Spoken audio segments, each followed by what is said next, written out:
From the birth of partition in 1921 to the fall of Stormont in 1972, 6 men held the post of Prime Minister of Northern Ireland. All were leaders of unionism, each personified a particular role as Prime Minister.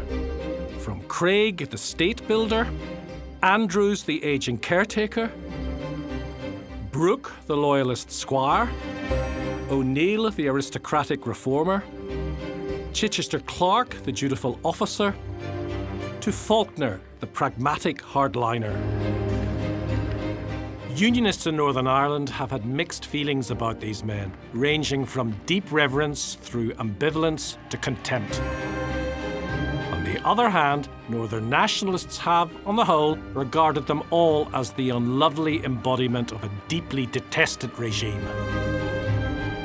But who were these 6 partly forgotten and still divisive leaders? For most of the people of Northern Ireland, whatever their political choices, these remain largely unknown figures. My name is Alvin Jackson. As an historian, I've written and lectured on Ireland, and Northern Ireland in particular, for over 30 years. In this series, I'm going to reveal the stories of these 6 men who, for better or worse, have left their indelible mark on the North's troubled history. I'm going to reveal the critical moments that defined their time in office, and I'll examine the decisions that they made that shaped the history of Northern Ireland throughout the 20th century.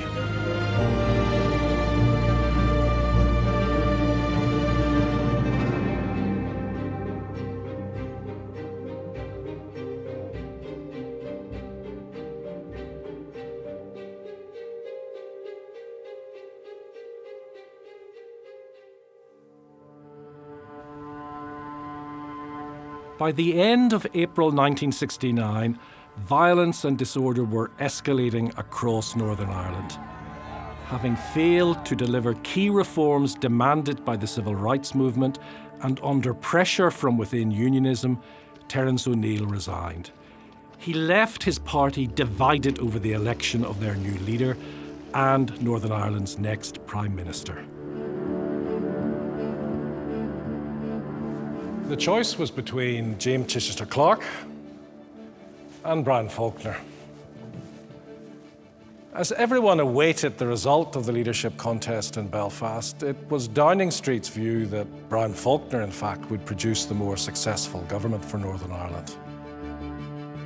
I have spoken from the heart, and believe me, I mean every word that I say.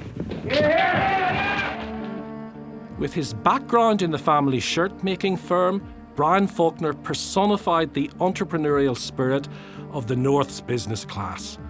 His rival, James Chichester-Clark, represented a continuation of the aristocratic and traditional world of big house unionism. We are not going to waver in any way in pursuing the course on which we have embarked. In London, the British Prime Minister, Harold Wilson, fearful of a breakdown in law and order which could provoke the deployment of British troops in Northern Ireland, watched closely as the Unionist Party reached its decision. I now announce the result. Major J.D. Chichester-Clark, 17 votes. To Brian Faulkner, 16. With the narrowest of margins, on the 1st of May 1969, Major James Chichester-Clark became the 5th Prime Minister of Northern Ireland. Morning. Desperate to heal divisions within the party and to get back to business, he brought Brian Faulkner into his cabinet. Chairman of the Community Relations Commission, which the Stormont government had created in 1969, was Maurice Hayes. It was a role that gave him a unique insight into the frictions within the Unionist Party and the personality of James Chichester-Clark. He was there largely as a result of an anybody but Brian thing, you know. And what you had was the old county families, really, the old guard coming together and keeping out these rather vulgar tradespeople. But how soon do you think you'll be able to really bring stability to Northern Ireland? Well, this is a $64 question. All I can do is try and do my best to get... Chichester-Clark was basically a quite honourable man, but not up to it, really, and that was it. It was rather sadly out of his depth.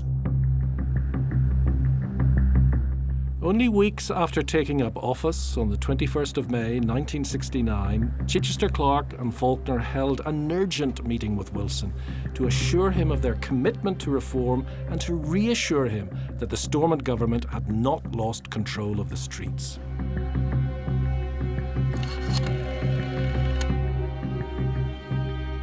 All eyes were now upon James Chichester-Clark. But who was the new Prime Minister charged with the task of restoring confidence in Stormont and also halting the slide of Northern Ireland into the mire of civil unrest? Like O'Neill before him, Chichester-Clark was privately educated at Eton and trained at Sandhurst Military Academy. An officer in the Irish Guards, he had been seriously wounded in Italy during the Second World War, where his regiment had suffered appalling casualties. Retired from the army in 1960, he entered Unionist politics and inherited the safe South Londonderry seat of his grandmother, Deirdre Parker, the first woman elected to the Northern Ireland Parliament.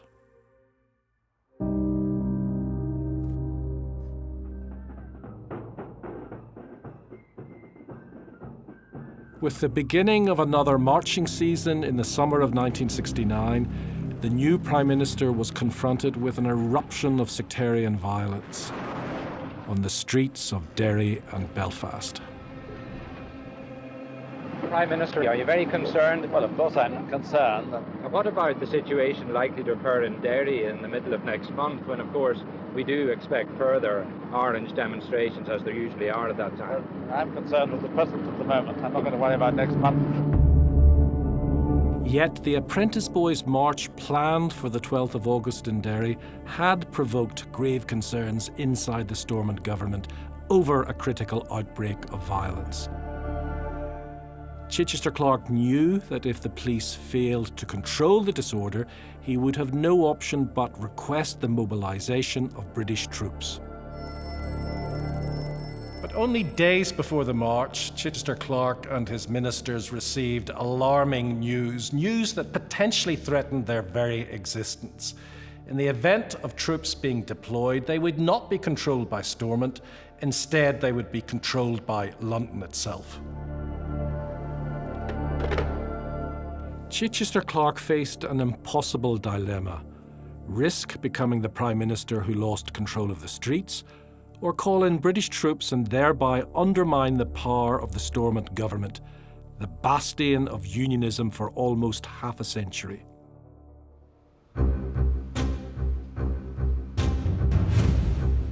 With all eyes on Derry, in the afternoon of the 12th of August 1969, the Apprentice Boys left St Columb's Cathedral and began their procession through the city.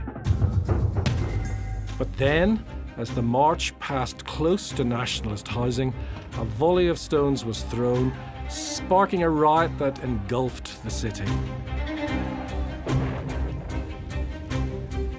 The Battle of the Bogside had begun. With the police losing the battle to contain the rioting, the following day violence also broke out in Belfast. Inside Stormont Castle, the Prime Minister and his cabinet were in emergency session. By then, Chichester-Clark was not only under pressure from Derry and London, but also Dublin, where the violence had forced Taoiseach Jack Lynch into contemplating a major intervention across the border. From the south, it looks like a northern nationalist rebellion in pursuit of legitimate demands for civil rights. And it looks indeed like our people, as they're referred to almost universally, could be massacred. So there's intense pressure both on the streets in terms of popular mobilisation, but also at cabinet level, people now demanding that the government take a tough stance. In the midst of this crisis, Jack Lynch makes a speech of solidarity with Northern nationalism. Maybe you would tell us something about its importance, its resonance. Well, Lynch promises that the government aren't going to stand by and let innocent people be injured or worse. The speech has an electrifying effect actually north of the border because nationalists expect support now and unionists assume that support is coming. I think by 1969 an unreformed north isn't tenable in terms of southern public opinion. The civil rights movement really hits a nerve in the south. Indeed, many people identify with it very strongly. So I think if Westminster can intervene and they can force reform, I think Lynch would be a lot happier with that. On the afternoon of the 14th of August, Chichester-Clark took a critical decision. He and his ministers issued a request to London for the use of British troops on the streets of Northern Ireland. That permission was granted. There was now no turning back.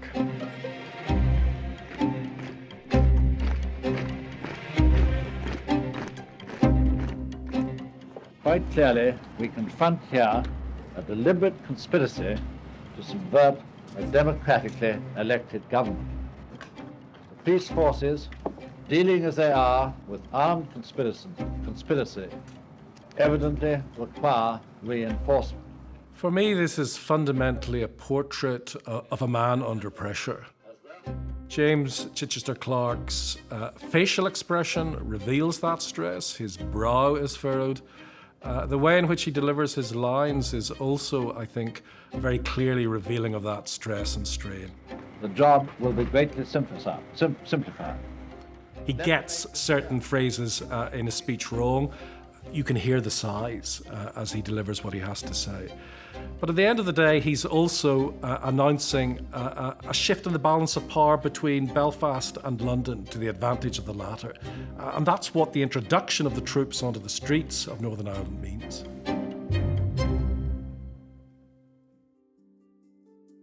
By the autumn of 1969, a further significant deployment of British troops was required to deal with worsening sectarian violence.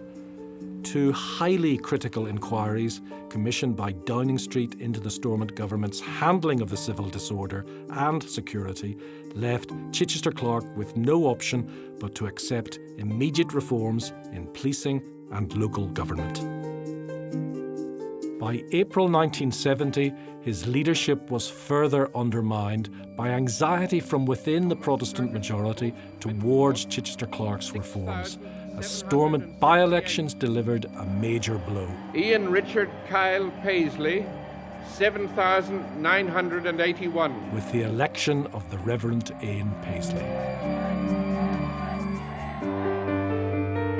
Over 2 months later, an attempt to combat the rise of the Provisional IRA with a curfew in West Belfast backfired, turning many nationalists against the British troops. The curfew area was narrowed. It's hard to conceive that this is a city inside the United Kingdom. The year had spiralled into mayhem, with both the IRA and loyalist paramilitaries intent on shootings and bombings, and the death toll increasing. Time was rapidly running out for the Prime Minister. By early 1971, Chichester-Clark was caught in a trap which had earlier ensnared Terence O'Neill. He was pinned down between the pressures exerted by London government and those arising from paramilitary violence, as well as the expectations of his own support. Under pressure from unionists following the killings of 3 off-duty Scottish soldiers in Belfast by the IRA in March 1971, Chichester-Clark flew to London for an urgent meeting with Ted Heath, the new Conservative Prime Minister, and he demanded greater security measures. When Heath offered less than was required, Chichester-Clark felt that he had no choice but resignation. No doubt we're making a statement later on. They finished our discussions. Go on, Mr. You are going off now, sir. Chichester-Clark was often a quite disastrous public performer. But even the civil servants around him accepted that he worked hard on his prime ministerial brief. Decency, hard work, and some progressive instincts did not, however, compensate for his political weaknesses. Northern nationalists had very little enthusiasm for Ulster 71, a ill-timed festival marking Northern Ireland's 50th year.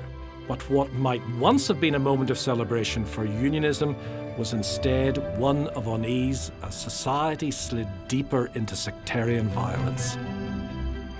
For most of those 50 years, two prime ministers, James Craig and Basil Brooke, had seemingly ensured its future. But Stormont's power was becoming increasingly undermined. In such uncertain times, who would be willing to become Northern Ireland's next prime minister? Waiting in the wings was Brian Faulkner, who became the sixth and, in the event, the final Prime Minister of Northern Ireland. So many people have told me that I'm in the hottest political seat in the world that I doubt whether there's anybody that does want the job. Committed to bringing a new style of government as Prime Minister, Faulkner shared less with his aristocratic unionist predecessors, O'Neill and Chichester-Clark, and more with the middle-class leadership of James Craig. The only Northern Ireland Prime Minister to be educated in the south of Ireland, Faulkner, who had been raised in County Down, had left university during the Second World War to work in his father's factory.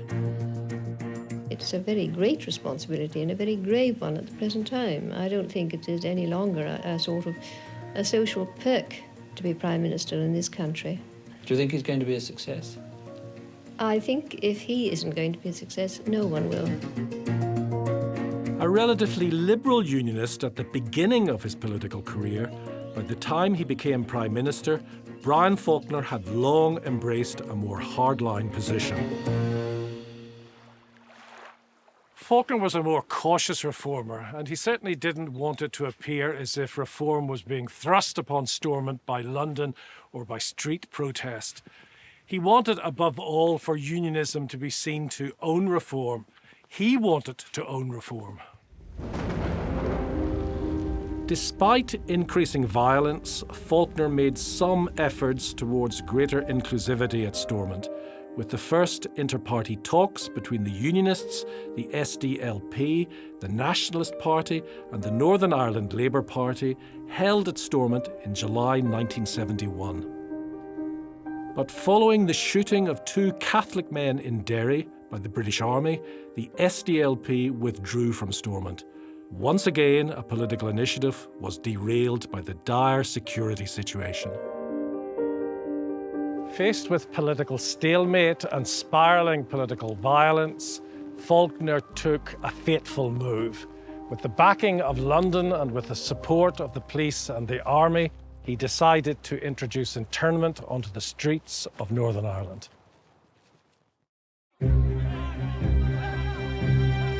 The main target of the present operation is the Irish Republican Army. Have taken this serious step solely for the protection of life and the security of property. On Monday, the 9th of August, British troops arrested over 300 people suspected of IRA involvement. But unreliable intelligence led to many people who had no connections to the IRA being detained. The Army's operation provoked serious violence, with 17 people killed within 48 hours. It also further alienated Catholics and nationalists from the Stormont government and acted as a major recruitment drive for the IRA. Breach Rogers was an active member of the SDLP, the new nationalist party that Faulkner had tried to engage with at Stormont. Because Faulkner supported internment, I think it was a grave mistake. What I remember about internment when he brought it in was, I suppose, the shock that actually it had been introduced. I can't even describe the feeling within the nationalist community, except that I remember going into Lurgan, and quite a few people from Lurgan had been lifted, and one guy who was a teacher and had nothing to do with the IRA. And I remember saying to him afterwards, I says, I didn't know you were in the IRA. And he says, neither did I. Internment was proof to the nationalist community that nothing was changing and that things were going to remain the same and that the British government and the Unionists were just going to use every means in their power to keep the nationalist community in their place. So Northern Ireland is in an increasingly difficult and troubled position in 1971. How would the SDLP have responded to this situation? Well, our alternative, which was actually set out in our very first document, Towards a New Ireland, was that there would have to be power sharing and there would have to be a north-south dimension. If you think about those times and the position that unionists had always held, where they had been dominant, not an inch, never had to give an inch, for them to contemplate a move of that enormity from their point of view was just not on. But I think the SDLP was determined that we would not settle for less. Nationalist anger deeply intensified after the 30th of January 1972, when British paratroopers opened fire on unarmed protesters attending a civil rights march in Derry. And 14 people lost their lives on what became known around the world as Bloody Sunday. The killings had occurred on Faulkner's watch, yet as he said in private, this is London's disaster, but they will use it against us. Faulkner's analysis was right. On the 22nd of March 1972, he arrived at Downing Street with proposals for reform and plans to restore order. But Heath swept them aside, demanding that all security powers be transferred to Westminster and insisting that a British Secretary of State be installed at Stormont. Blindsided, Faulkner attempted to bargain, but Heath was adamant this was not a negotiation. Back in Belfast the following morning, Faulkner and his ministers met, and they came to a decision. Faulkner called Downing Street and he told Heath that he and the Stormont government had no alternative. They were resigning.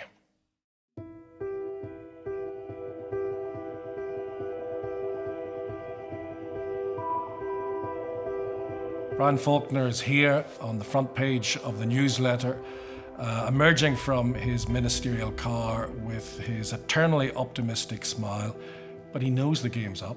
Direct rule is on the cusp of operation and the transfer of power from his administration to London is about to begin.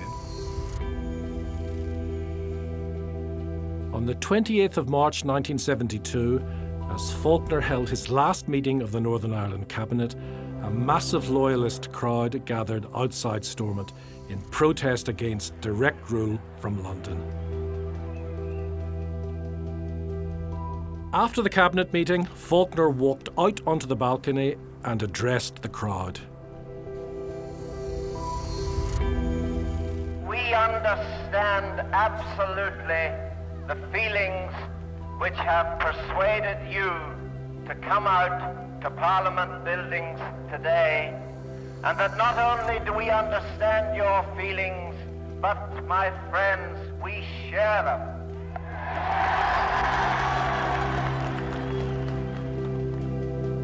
Faulkner rallied the crowd as he grandly proclaimed, "We still have tremendous power. Our power is in the power of our numbers. British are we, and British we remain." But the reality was that he had just lost power, and 50 years of Northern Ireland Parliament and government had come to an abrupt and an inglorious end. That our consent is needed for any future arrangements for government in Northern Ireland. John Taylor was Minister of State for Home Affairs in the Stormont government and was on the balcony side by side with Brian Faulkner.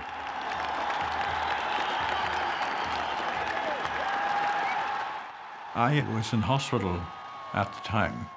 I was there because in Armagh City there had been an IRA attack on my life. The message came from the Prime Minister to the hospital that they wanted me to appear at the rally. So I was allowed out of the hospital for 4 hours, and Brian Faulkner, it is the first time out of the hospital since I was shot at. And Brian Faulkner was very keen that I should be beside him and presented to the crowd. It was an amazing crowd, one of the biggest demonstrations of unionists in Northern Ireland who were objecting to direct rule. You were standing right beside Brian Faulkner. What do you think was going through his head at that time? I think the main feeling would be betrayal by the then government in London. Brian had always been very firm that you cannot govern a country unless you control security. And he'd always suggested that if we lose control, then I will not carry on. And therefore he immediately resigned. Brian Faulkner was involved in a later attempt to build a more inclusive administration at Stormont, the power-sharing executive and assembly created by the Sunningdale Agreement. But it was brought down by the Ulster Workers' Council strike in 1974. It would take nearly 25 years for an agreement that created a new devolved government at Stormont with the offices of First and Deputy First Minister.